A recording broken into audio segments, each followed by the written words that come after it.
Every time a ball falls to ground, it bounces back to half the height it fell from. A ball is dropped from a height of 1024 centimeter.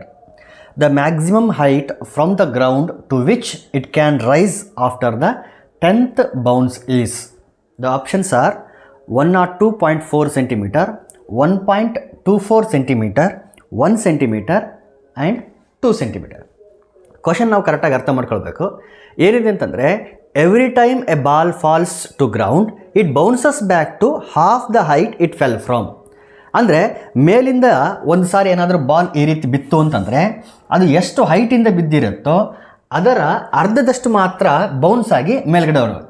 ಅಂದರೆ ಇಲ್ಲಿ 10 centimetre ಹೈಟಿಂದ ಬಿದ್ದಿದ್ರೆ next ಎರಡನೇ ಸಾರಿ ಎಷ್ಟು rice ಆಗುತ್ತದೋ ಅಂತಂದರೆ, ಒಂದು ಸಾರಿ ಬಿದ್ದು ಕೂಡಲೇ ಎಷ್ಟು rice ಆಗುತ್ತದೋ ಅಂತಂದರೆ 5 ಸೆಂಟಿಮೀಟರ್ ರೈಸ್ ಆಗುತ್ತೆ.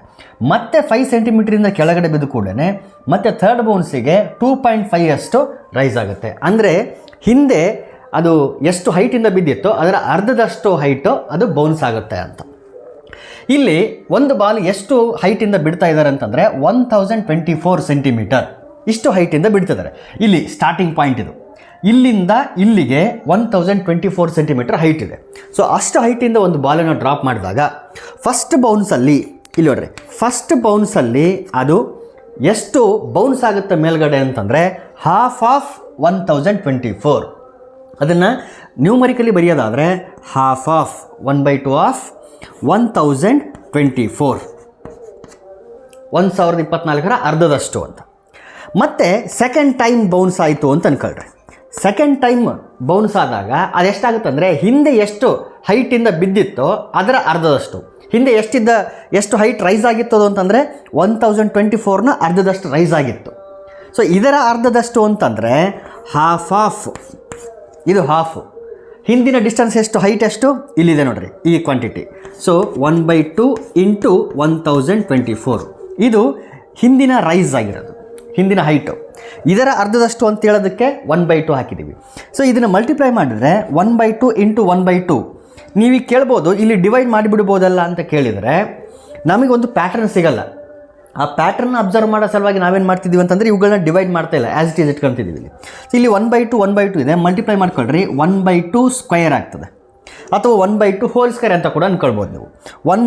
ಯಾಕಂದರೆ 1 1 1, 2 ಇಂಟು 2 2 ಸ್ಕ್ವೇರ್, 2 ಸ್ಕ್ವೇರ್ ಇಂಟು 1024. ಅದೇ ರೀತಿ ಥರ್ಡ್ ಟೈಮ್ ಬೌನ್ಸ್ ಆದಾಗ ಎಷ್ಟಾಗುತ್ತೆ ಅಂದರೆ ಹಿಂದೆ ಎಷ್ಟಾಗಿತ್ತಲ್ಲ ಅದರ ಅರ್ಧದಷ್ಟು. ಹಿಂದೆ ಎಷ್ಟು ರೈಸ್ ಆಗಿತ್ತು, 1/2 ಸ್ಕ್ವೇರ್ ಇಂಟು 1024 ಆಗಿತ್ತು. ಅದರ ಅರ್ಧದಷ್ಟು ಅಂತಂದರೆ half of 1/2 square into 1024. This is nothing but 1 1 1 divided by 2 into 2 square ಅಂತಂದರೆ 2 ಕ್ಯೂಬ್ ಇಂಟು 1024.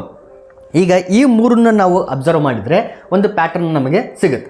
ಏನು ಅಂತಂದರೆ, ಫಸ್ಟ್ ಟೈಮ್ ಬೌನ್ಸ್ ಮಾಡಿದಾಗ 2ನ ಪವರ್ ಎಷ್ಟಿದೆ, 1 ಇದೆ. ಸೆಕೆಂಡ್ ಟೈಮ್ ಬೌನ್ಸ್ ಮಾಡಿದಾಗ 2ನ ಪವರ್ 2 ಇದೆ. ಥರ್ಡ್ ಟೈಮ್ ಬೌನ್ಸ್ ಆದಾಗ 2ನ ಪವರ್ 3 ಇದೆ. ಹಾಗಾದರೆ ಫೋರ್ತ್ ಟೈಮ್ ಬೌನ್ಸ್ ಆದಾಗ 1/2 ಟು ದ ಪವರ್ 4 ಬರುತ್ತೆ. ಫಿಫ್ತ್ ಟೈಮ್ ಆದಾಗ 1/2 ಟು ದ ಪವರ್ 5 ಬರುತ್ತೆ, ಆ್ಯಂಡ್ ಸೋ ಆನ್. ಸೊ ಇದೇ ರೀತಿ ಕಂಟಿನ್ಯೂ ಆಗುತ್ತೆ. ನಾವು ಆ್ಯಕ್ಚುಲಿ ಕ್ಯಾಲ್ಕುಲೇಟ್ ಮಾಡಬೇಕಾಗಿರೋದು 10th ಟೈಮ್ ಬೌನ್ಸ್ ಆದಾಗ ಅದು ಎಷ್ಟು ಮ್ಯಾಕ್ಸಿಮಮ್ ಹೈಟ್ ರೈಸ್ ಆಗುತ್ತೆ ಅಂತ. ಹಾಗಾದರೆ ಇದೇ ಪ್ಯಾಟರ್ನ್ನ ಕಂಟಿನ್ಯೂ ಮಾಡಿದ್ರೆ ನಾವು 10th ಟೈಮ್ಗೆ ರೀಚ್ ಆಗ್ತೀವಿ. 10th ಟೈಮ್ ಬೌನ್ಸ್ ಆದಾಗ ಅಂತ ಹೇಳಬೇಕಂದ್ರೆ ಡೈರೆಕ್ಟಾಗಿ ಈ ಪ್ಯಾಟರ್ನನ್ನು ಯೂಸ್ ಮಾಡಿ ಬರೆದ್ರೆ 1/2 ಟು ದ ಪವರ್ ಆಫ್, ಇಲ್ಲಿ ಎಷ್ಟು ಬರುತ್ತೆ ಅಂತಂದರೆ 10 ಬರುತ್ತೆ. 2 to the power of 10 into 1024 as it is ಇತ್ತು. It is equal to 1 as it is divide by 2 to the power of 10 ಅಂತಂದರೆ ಆ್ಯಕ್ಚುಲಿ 1024. ಯಾಕಂದರೆ 2 ಟು ದ ಪವರ್ ಆಫ್ 5 ಅಂತಂದರೆ 32. ಮತ್ತೊಂದು 2 ಟು ದ ಪವರ್ ಆಫ್ 5 ಇರುತ್ತೆ ಅಲ್ಲಿಗೆ 32 ಇಂಟು 32 ಈಸ್ ನಥಿಂಗ್ ಬಟ್ 1024.